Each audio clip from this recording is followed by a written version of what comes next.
ನಾನು ಬೆಂಗಳೂರಿಗೆ ಬರ್ತೀನಿ ಅಂತ ಹೇಳಿ ಎಲ್ಲೋ ಒಂದು ಕಡೆ ಕೂತ್ಕೊಂಡು ಇವನು ಈ ಪ್ರಜ್ವಲ್ ರೇವಣ್ಣ ವಿಡಿಯೋ ರಿಲೀಸ್ ಮಾಡಿದ್ದಾನಲ್ಲ, ಈ ವಿಚಾರಕ್ಕೆ ಸಂಬಂಧಪಟ್ಟಂತೆ ಅಸಲಿಗೆ ಈ ಪ್ರಜ್ವಲ್ ರೇವಣ್ಣ ವಿಡಿಯೋ ಮಾಡಿರೋದು ಎಲ್ಲಿಂದ? ವಿದೇಶದಿಂದನೇ ವಿಡಿಯೋ ಮಾಡಿದ್ದಾನಾ ಅಥವಾ ಭಾರತದಲ್ಲಿ ಎಲ್ಲಾದರೂ ಇದ್ದುಕೊಂಡು ಇಂಥ ಒಂದು ವಿಡಿಯೋನ ಇವನು ಮಾಡಿದ್ದಾನಾ ಇಂಥ ಪ್ರಶ್ನೆಗಳಿವೆ. ಇಲ್ಲಿ ಎಲ್ಲ ಪ್ರಶ್ನೆಗಳಿಗೂ SIT ತಂಡ ಇದೀಗ ಉತ್ತರವನ್ನು ಕಂಡುಕೊಂಡಿದೆ. SIT ಟೆಕ್ನಿಕಲ್ ಟೀಮ್ನಿಂದ ಪ್ರಜ್ವಲ್ ರೇವಣ್ಣ ಇರೋ ಜಾಗ ಅಂತೂ ಪತ್ತೆಯಾಗಿದೆ. ಅವನು ಅಲ್ಲೇ ಇರಬೇಕು ಅಂತೇನಿಲ್ಲ, ಅವನು ತಲೆ ಮರೆಸ್ಕೊಂಡು ಎಲ್ಲಿ ಬೇಕಾದ್ರೂ ತಿರುಗಾಡ್ತಾ ಇರಬಹುದು. ಹೇಗಿದ್ದರೂ ದೇಶ ಬಿಟ್ಟಿದ್ದಾನಲ್ಲ ಇವನು, ತಲೆ ಮರೆಸ್ಕೊಂಡು ಯಾವ ದೇಶದಲ್ಲಿ ಬೇಕಾದರೂ ಇರಬಹುದು ಅವನು. ಆದರೆ ಸದ್ಯಕ್ಕೆ ವಿಡಿಯೋ ಮಾಡಿರೋ ಜಾಗ ಯಾವುದು ಅಂತ SIT ತಂಡ ಪರೀಕ್ಷೆ ಮಾಡಿದೆ, ಟೆಸ್ಟ್ ಮಾಡಿಕೊಂಡಿದೆ. ಅದರಲ್ಲಿ ಪತ್ತೆ ಆಗಿದೆ ಇವನೆಲ್ಲಿಂದ ಕೂತ್ಕೊಂಡು ಈ ಒಂದು ವಿಡಿಯೋ ಮಾಡಿದ್ದಾನೆ ಅಂತ ಹೇಳಿ. ವಿಡಿಯೋ ರಿಲೀಸ್ ಆಗಿರುವ ಮೊಬೈಲ್ನ IP ಅಡ್ರೆಸ್ ಟ್ರೇಸ್ ಆಗಿದೆ. ಯುರೋಪ್ನ ಹಂಗೇರಿ ದೇಶದ ಬುಡಾಪೆಸ್ಟ್ನಿಂದ ಈ ವಿಡಿಯೋ ಬಿಡುಗಡೆ ಆಗಿದೆ. ವಿಡಿಯೋ ರಿಲೀಸ್ಗೂ 2 ದಿನಗಳ ಮುಂಚೆ ರೆಕಾರ್ಡ್ ಮಾಡಿದ್ದಾನೆ ಇವನು. ಅವತ್ತೇ ವಿಡಿಯೋ ರೆಕಾರ್ಡ್ ಮಾಡಿ ಅವತ್ತೇ ಮಾತಾಡಿರೋದಲ್ಲ ಇದು. ಈ ವಿಡಿಯೋ ಬಿಡುಗಡೆ ಆಗೋಕ್ಕೆ 2 ದಿನಗಳ ಮುಂಚೆ, ಒಂದು 48 ಗಂಟೆಗಳ ಮುಂಚೆ ವಿಡಿಯೋನ ರೆಕಾರ್ಡ್ ಮಾಡ್ಕೊಂಡಿದ್ದಾನೆ. ಅದನ್ನು 2 ದಿನ ಆದ ಮೇಲೆ ಇವನು ಅದನ್ನು ಬಿಡುಗಡೆ ಮಾಡಿದ್ದಾನೆ. ಬೆಂಗಳೂರಿಗೆ ಬರುವುದರ ಬಗ್ಗೆ ಮುಂಚೆನೇ ನಿರ್ಧಾರ ಮಾಡಿದ್ದ ಪ್ರಜ್ವಲ್ ಅಂತ. ವಿಡಿಯೋ ರಿಲೀಸ್ ಬೆನ್ನಲ್ಲೇ ಇಂಟರ್ಪೋಲ್ಗೆ ಈ ಒಂದು ಮಾಹಿತಿಯನ್ನು SIT ತಂಡ ಕೊಟ್ಟಿದೆ. ನೋಡಿ, ಇಂಥ ಕಡೆ ಇದ್ದಾನೆ ಇವನು, ಹಂಗೇರಿಯ ಬುಡಾಪೆಸ್ಟ್ನಿಂದ ಇಂಥ ಒಂದು ವಿಡಿಯೋ ಇವನು ರಿಲೀಸ್ ಮಾಡಿದ್ದಾನೆ ಇವನು, ಅಲ್ಲಿದ್ದರೆ ನೀವು ಸ್ವಲ್ಪ ಚೆಕ್ ಮಾಡಿ ಅಂತ ಕೂಡ ಅವ್ರಿಗೊಂದು ಮಾಹಿತಿಯನ್ನು ಕೊಟ್ಟಿದೆ SIT ತಂಡ.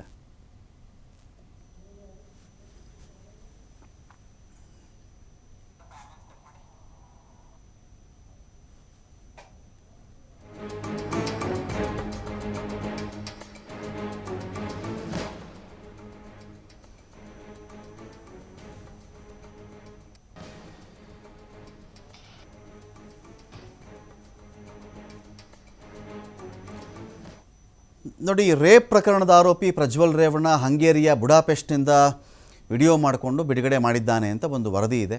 IP ಅಡ್ರೆಸ್ ಪತ್ತೆ ಮಾಡಿದೆ ಕರ್ನಾಟಕದ SIT ತಂಡ.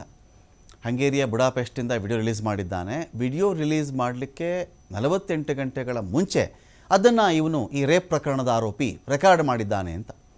ರೆಕಾರ್ಡ್ ಮಾಡಿ 2 ದಿನ ಆದಮೇಲೆ ಇವನು ಅದನ್ನು ಬಿಡುಗಡೆ ಮಾಡಿದ್ದಾನೆ ಅಂತ. ಅದರ IP ಅಡ್ರೆಸ್ ಆಧಾರದ ಮೇರೆಗೆ ಹಂಗೇರಿಯ ಬುಡಾಪೆಸ್ಟ್ನಲ್ಲಿ ಇವನಿದ್ದಾನೆ ಅಂತ ಗೊತ್ತಾಗಿದೆ. ಇದನ್ನು SIT ತಂಡ ಇಂಟರ್ಪೋಲ್ಗೆ ರವಾನೆ ಮಾಡಿದೆ. ಡೀಟೇಲ್ಸ್ ಕೊಡಲಿಕ್ಕೆ ಇದೀಗ ಸಂತೋಷ್ ಇದ್ದಾರೆ. ಸಂತೋಷ್, ಇವನು ಹಂಗೇರಿಯ ಬುಡಾಪೆಸ್ಟ್ನಿಂದ ನಾನು ಭಾರತಕ್ಕೆ ಬರ್ತಾ ಇದ್ದೀನಿ, ಹಾಗೆ ಹೀಗೆ ಷಡ್ಯಂತ್ರ ಪಿತೂರಿ ಅಂತೆಲ್ಲ ಹೇಳಿ ಒಂದು ವಿಡಿಯೋ ಬಿಟ್ಟನಲ್ಲ, ಸೊ ಅದು ಬಿಡಲಿಕ್ಕಿಂತ 48 ಗಂಟೆಗಳ ಮುಂಚೆನೇ ಅದನ್ನು ರೆಕಾರ್ಡ್ ಮಾಡಿದ್ದ ಅಂತ ಒಂದು ಮಾಹಿತಿ ಇದೆ. ಸೊ ಈಗ ಇಂಡಿಯಾಗೆ ಇವನು ಬರೋದನ್ನು SIT ತಂಡ ಕಾಯೋದು ಬಿಟ್ಟು ಬೇರೆ ದಾರಿ ಇಲ್ವಾ, ಅಥವಾ ಹಂಗೇರಿಯ ಬುಡಾಪೆಸ್ಟ್ನಿಂದ ಇವನ ಮೊಬೈಲ್ನ IP ಅಡ್ರೆಸ್ ಪತ್ತೆ ಹಚ್ಚಿಕೊಂಡು ಅಲ್ಲಿದ್ದಾನೆ ಅಂತ ಗೊತ್ತಾದ ಮೇಲೆ SIT ತಂಡನೇ ಇವನನ್ನು ಅಲ್ಲೇ ವಶಕ್ಕೆ ಪಡ್ಕೊಳ್ಳಿ ಇವನನ್ನು ಅಂಥೇಳಿ ಇಂಟರ್ಪೋಲ್ಗೆ ಏನಾದರೂ ಹೇಳಬಹುದಾ? ಇಂಟರ್ಪೋಲ್ ಕಡೆಯಿಂದ ರಿಯಾಕ್ಷನ್ ಸಿಕ್ಕಿದೆಯಾ? ಏನು ಕತೆ? ಇವನು ಬೆಂಗಳೂರು ಇಂಟರ್ನ್ಯಾಷನಲ್ ಏರ್ಪೋರ್ಟ್ನಲ್ಲೇ ಇವನು ಅರೆಸ್ಟ್ ಮಾಡಬೇಕಾಗತ್ತಾ ಅಥವಾ ಬೇರೆ ಕಥೆ ಇದೆಯಾ ಅಂತ?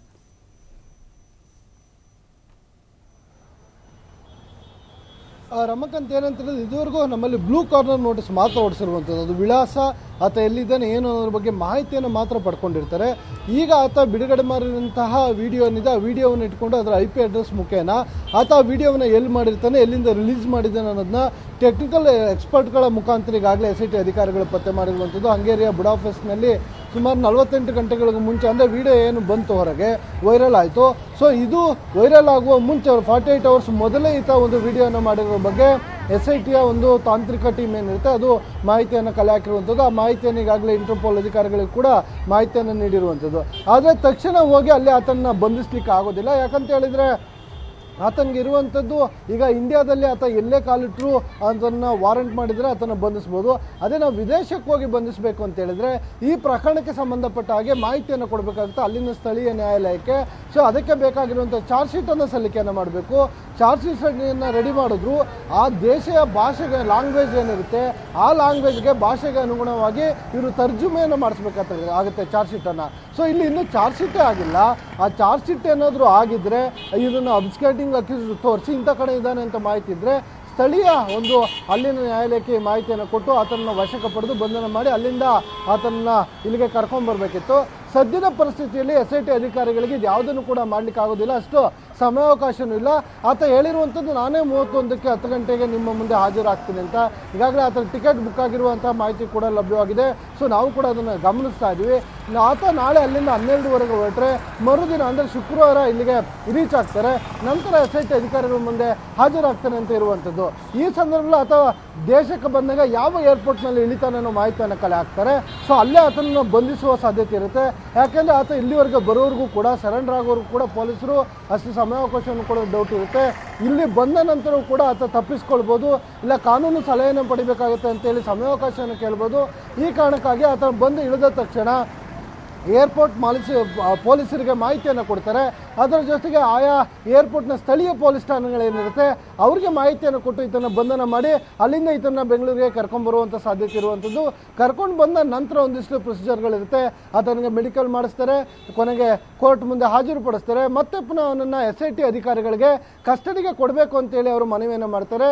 ಕಸ್ಟಡಿಗೆ ತೆಗೆದುಕೊಂಡ ನಂತರ ಈತನ ವಿರುದ್ಧ ದಾಖಲಾಗಿರುವಂಥ ಪ್ರಕರಣಗಳೇನಿದೆ ಈ ಪ್ರಕರಣಗಳಿಗೆ ಸಂಬಂಧಪಟ್ಟ ಹಾಗೆ ವಿಚಾರಣೆ ನಡೀತಾ ಹೋಗುವಂಥದ್ದು. ಇದಷ್ಟೇ ಅಲ್ಲದೆ ಮತ್ತೊಂದು ಕಡೆ ಈತನ ಬಂಧನದ ಬಳಿಕ ಇನ್ನೊಂದಿಷ್ಟು ಕಂಪ್ಲೇಂಟ್ಗಳು ಬರೋ ಸಾಧ್ಯತೆಗಳು ಕೂಡ ಇದೆ ಅಂತ ಹೇಳಲಾಗ್ತದೆ. ಅದರ ಜೊತೆಗೆ ಎಷ್ಟೋ ಸಂತ್ರಸ್ತೆಯರು ದೂರನ್ನು ಕೊಡಲಿಕ್ಕೆ ಹೆದರಿರುವಂಥದ್ದು, ಮರ್ಯಾದೆಗೆ ಅಂಜಿರುವಂಥದ್ದು, ಗೌಪ್ಯತೆಯನ್ನು ಕಾಪಾಡಿಕೊಳ್ಬೇಕಾಗ್ತದೆ.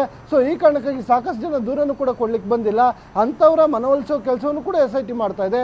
ಈತನದ ಬಂಧನದ ಬಳಿಕ ಇನ್ನೊಂದಿಷ್ಟು ಸಂತ್ರಸ್ತೆಯರು ಬಂದು ದೂರು ಕೊಡ್ಬೋದು. ಮತ್ತೆ ಪುನಃ ಏನು ಪ್ರಜ್ವಲ್ ರೇವಣ್ಣಗೆ ಕಾನೂನಿನ ಕುಣಿಕೆ ಬಿಗಿ ಆಗುತ್ತೆ. ಈತ ಜೈಲಿಗೆ ಹೋಗೋ ಸಾಧ್ಯತೆ ಹೆಚ್ಚಾಗಿರುವಂಥದ್ದು. Ramakant, thank you Santosh.